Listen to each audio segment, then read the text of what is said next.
Janine Gutierrez nakapag-move on na daw? Saan nga ba nakapag-move on si Janine Gutierrez?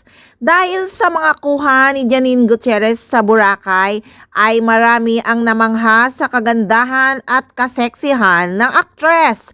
Tanong nga ng karamihan, sino ang kasama ni Janine sa Boracay? Si Paolo Abilino nga ba? Dahil sa mga picture na kuha niya sa Boracay, di ba si Paolo Abilino lang naman ang best photographer niya?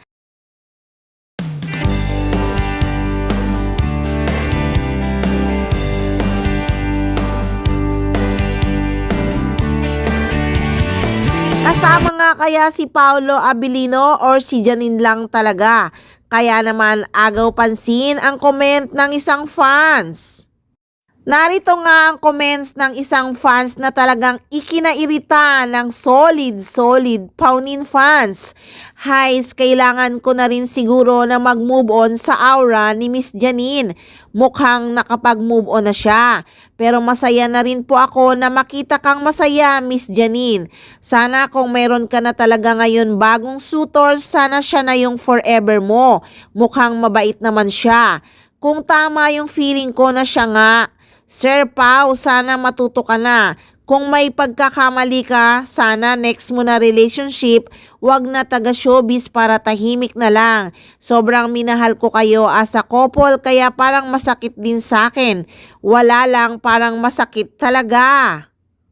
Kaya sagot ng isang solid ng Paunin, anong pinagsasabi mo? Ang OA mo naman?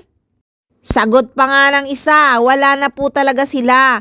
Umiwas na nga po si Paolo Abilino nang tinanong about Janine. Tumalikod at nagbingi-bingihan. At syempre, rest back ng isa. Narinig mo bang nag-deny si Pao? Paki-google mo nga ang team na private at wag masyadong magpalinlang sa mga naririnig at nakikita ng mga mata. Kasalanan yon. True naman po umiwas naman talaga si Paolo na pag-usapan si Janine. Umiwas sila kasi ayaw nilang pagpiestahan ng mga marites na kagaya mo.